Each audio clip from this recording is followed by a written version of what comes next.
hermanos.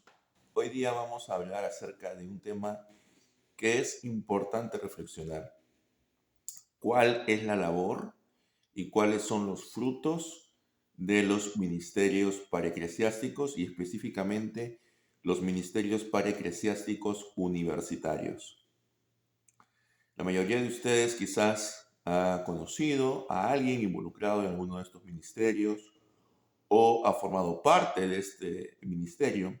Yo en su momento formé parte del Ministerio Paraeclesiástico Universitario en Perú, en Trujillo, de la Asociación AGUP, Asociación de Grupos Evangélicos Universitarios del Perú, que está asociada a su vez a la IFES, a la Comunidad Internacional de Estudiantes Evangélicos.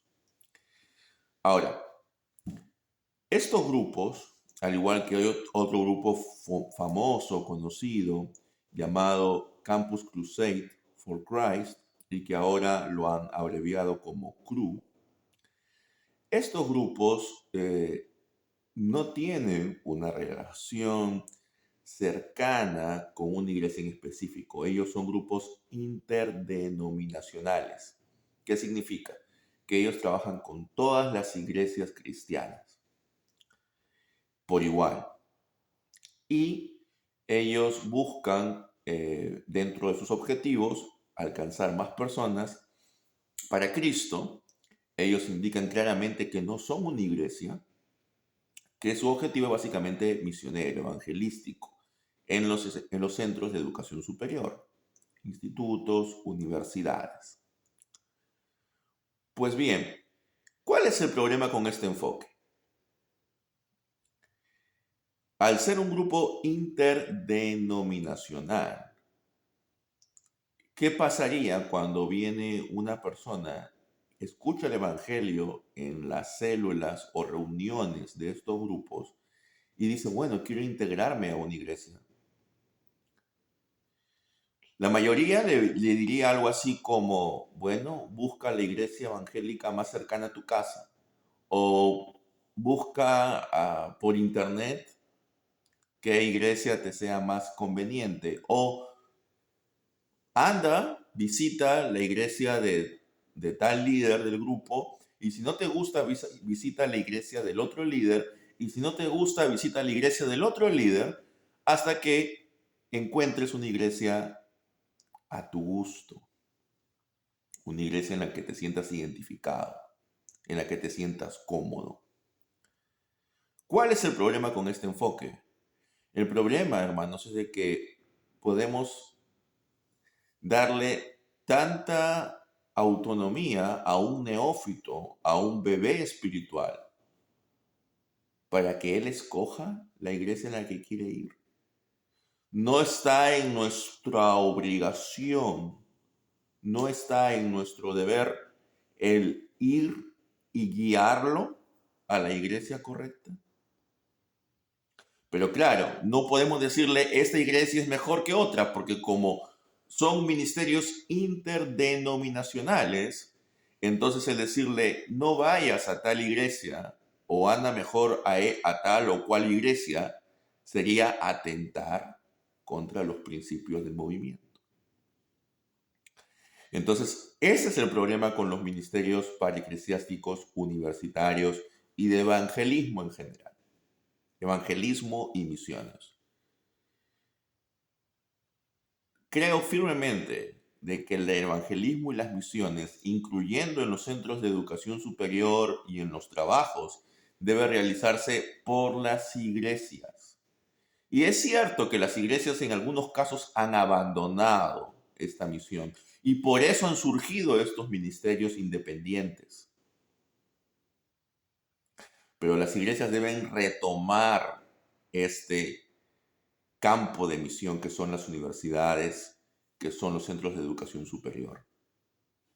No debemos, bajo ningún motivo, el abandonar estos lugares indicando de que, bueno, hay otros grupos como CRU o como el grupo asociado a la Comunidad Internacional de Estudiantes Evangélicos del país respectivo, estos grupos están haciendo ya el trabajo.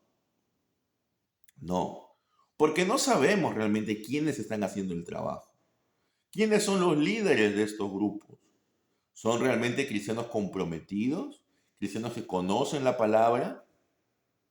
¿O son cristianos que a veces de repente en sus respectivas iglesias sienten que no les dan cabida y por eso buscan un puesto de liderazgo en estos grupos? ¿Cuál es la rendición de cuenta del liderazgo de estos grupos, de estas asociaciones a nivel nacional? ¿Rinden cuentas? Tenemos que entender que hay una fuerte tentación de los ministerios paraeclesiásticos en que surjan. ¿Por qué? Porque estos ministerios no rinden cuentas. Como comentaba en mi clase del credo apostólico a los chicos del Areópago cristiano, es fácil reunir dinero a través de un ministerio paraeclesiástico. ¿Por qué? Porque en primer lugar, al no estar directamente vinculados a una iglesia, entonces puedo pedir dinero a personas de diferentes trasfondos eclesiásticos. Puedo pedir dinero a bautistas, puedo pedir dinero a presbiterianos, puedo pedir dinero a metodistas, puedo pedir dinero a pentecostales, porque somos un ministerio interdenominacional. Entonces hay más posibilidades de recoger dinero. Pero al mismo tiempo hay menos responsabilidad, porque ¿a quién le rindo cuentas de cómo administro el dinero? Algunos dirían, bueno, cada asociación de estas tiene un consejo. Ya, pero este consejo usualmente es nombrado por los mismos directivos. No es realmente una rendición de cuentas fiable.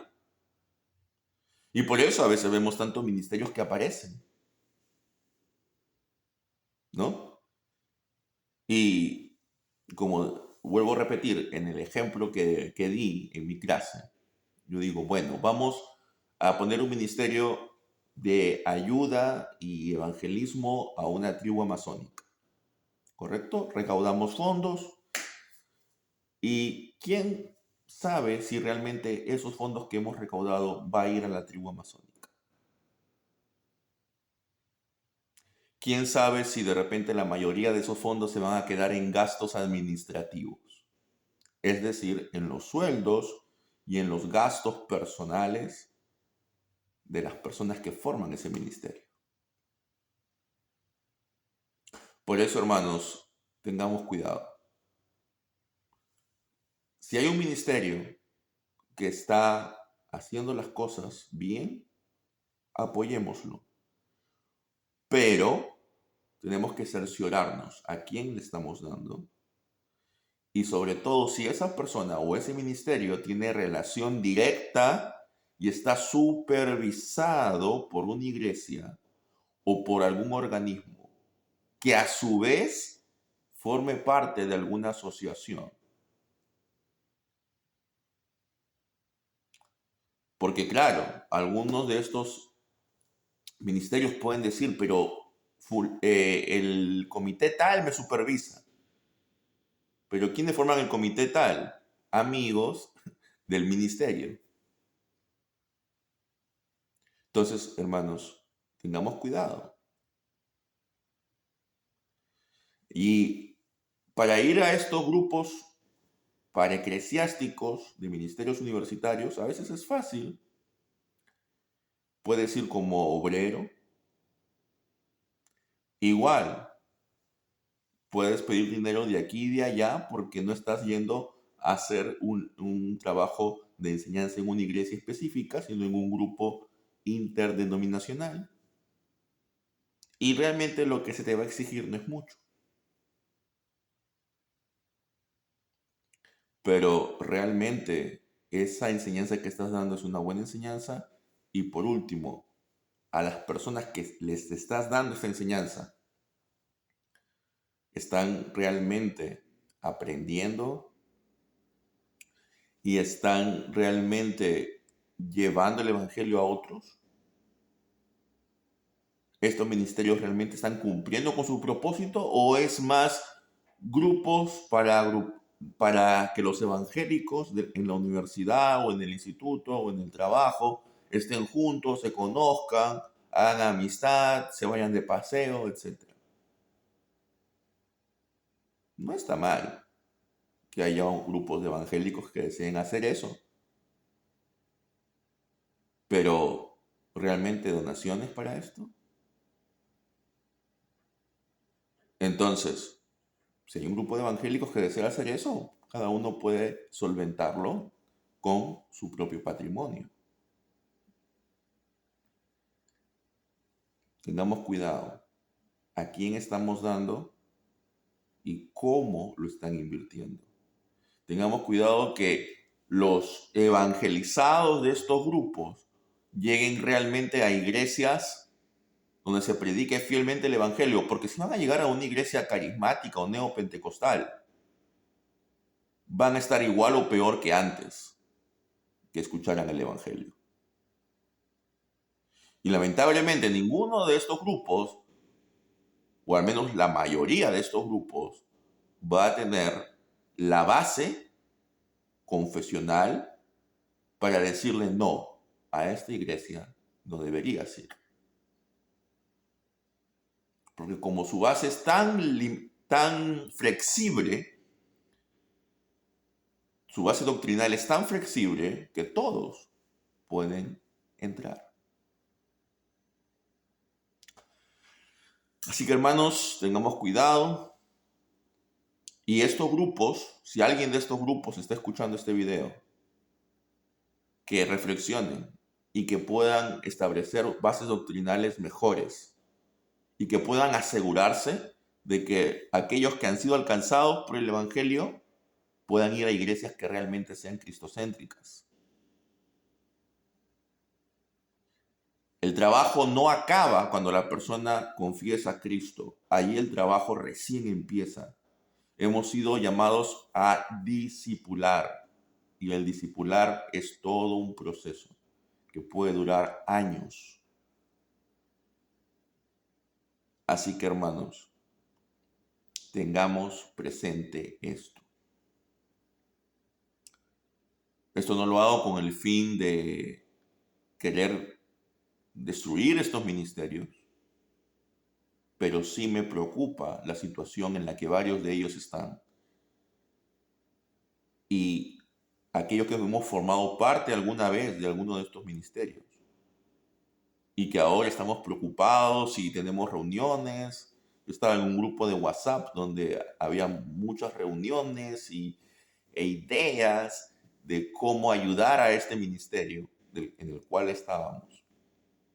Pero entre nosotros mismos que estábamos preocupados, habían divergencias de cómo ayudarlos, porque nosotros mismos teníamos diferencias doctrinales, diferencias en el enfoque de cómo hacer misión.